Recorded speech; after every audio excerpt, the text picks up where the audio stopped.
What's going on, guys? Just got off work. Gonna be headed up to Maryland Live today to go play some poker. Probably gonna be putting in about 4 to 5, maybe 6 hours if the tables are really good or something like that. But yeah, so if you haven't got a chance to check out the last vlog, there will be a link in the description below. Definitely go and check that out. And do me a favor, leave a comment. Let me know what you guys want to see. If you guys want to see more hands, if you guys want to see more of me reviewing hands. I know in the last vlog, me going over the hands didn't go that great. It was my first time. I listened to it. The audio was pretty bad. I'm going to be purchasing a mic for my camera. I'm currently recording from my iPhone 6s. So let me know what you guys think of this footage right here. But anyways, we're gonna head up to Maryland Live. Gotta grab some gas real quick, and then we'll be on our way. I'll pick back up the camera when I get there.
So in this hand, we look down at 6-7 of diamonds, a nice suited connector.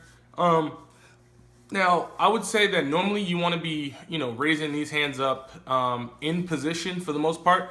However, at this table, I was getting a lot of respect, and I thought I could definitely take advantage of some of the players. A lot of the players, seem to not really want to get too mixed up with me. Or 3-bet. There was no real 3-betting going on at this table. There's a typical 1-2 table, so there's not a lot of 3-betting at 1-2 to begin with.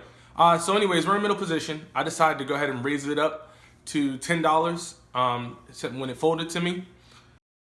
The immediate player to my left, who is probably like a 40-year-old, just 40-year-old guy that's playing 1-2. He's not a reg, nothing like that. He's not a super loose player. He's not he's not a really great player either. He's just some guy that's just wanted to play poker, probably thinks he's better than he actually is. He decides to flat the $10. Just to give you some background, this guy had lost a few big pots to one of the loosest players at the table, so I was in the impression that he may be steaming a little bit. So I was going to be pretty conservative depending on board textures because he may not be willing to let go some of his premium hands. So he goes ahead and flats. It gets around to the small blind. The small blind also calls. Everyone else folds.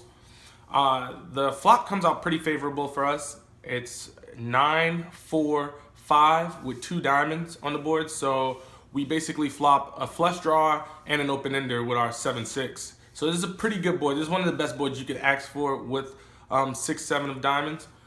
So seeing that we are the initial raiser, the small blind checks to us. I decided this is probably a pretty good board for us to be c-betting. We can take it down a lot of times right here and pick up $30.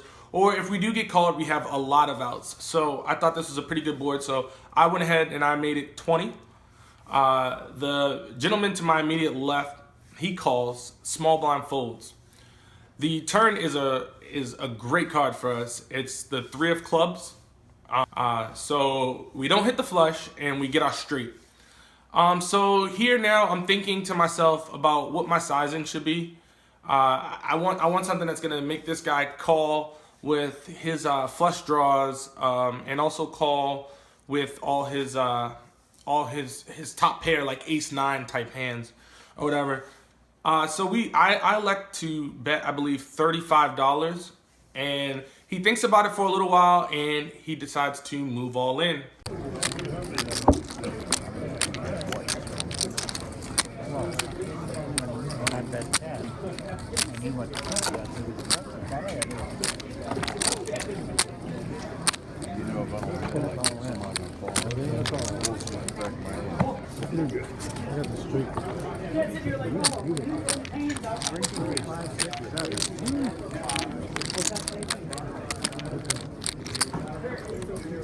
Are you returning? Huh? Are you returning to the game? No. And we pick up that pot. He had about 180, I believe, left when he shoved. So that was a nice pot for us to pick up. And so other than that, there wasn't a lot of big major hands that happened that I was able to get on video. What I'm gonna be doing now is I need to go through my phone and clear out a lot of the old footage that I have from videos where I was just recording hands and nothing ever came of it, so that I can have enough room to just continuously record on my phone. So I think that's what I'll do. And just for the upcoming future, you guys will be seeing that I am starting to dabble in 2-5 a little bit. I've got quite a decent bankroll right now for 1-2. And on the nights when the games are going to be really good at 2-5, such as, you know, weekends and any big promotion nights when there's multiple 2-5 games going, at, you know, at least a minimum of 5 to 6 2-5 games going at a time. Those games are going to be a lot softer because a lot of the regs are going to be spread out a lot more. There's going to be a lot more recreational players there for the promotions, and they're just to have a good time. So on some of those nights, you'll see me take a stab at 2-5. I've already taken a few shots at 2-5. Luckily for me, I've done very well at 2-5 so far. I actually just played last night, which was Friday. I played in a very good game. When I first got to the table, I thought it might be a soft game. I had I thought it might be a tougher game. I had put in a table transfer, but upon being there, I saw there was a lot of action going on at the table. A lot of players playing a lot of speculative hands out of position, not understanding basic hand reading, and it just was a great game. I also want you guys to look out for some MGM footage that I probably will be putting up sooner than later. Spoiler alert, I did not play at the MGM. There will not be any hole cards displayed or anything like that. Basically, I took a trip up to MGM National Harbor, which is about an hour away. I got up there before noon on Monday, which was Martin Luther King Day, and basically the 1-3 game had a 145 person weight. The 2-5 game had an 89 person weight, and it was just a situation where I wasn't really I wasn't in the mood to wait that long. I waited for about maybe almost 2 hours, and I just decided I'll just go back to Maryland Live. Maryland Live had a lot of games running, a lot of good promotions, and I actually ended up going to Maryland Live playing a 2-5 session. I didn't get it on camera. I apologize. I ended up playing a 2-5 session at Maryland Live that went very, very well, and it was a very profitable game for me to be playing. So again, look out for some of that 2-5 footage that'll start popping up. You'll definitely will still be playing 1-2 primarily, just on really, really good nights. We may dabble in 2-5 a little bit.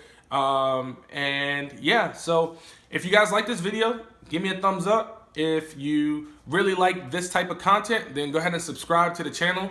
I'd really appreciate it. And if you could tell anybody that you know likes poker vlogs, tell them about my videos. That'll help my channel grow. That'll help me make better content for you guys. And yeah, until next time, I'll see you later.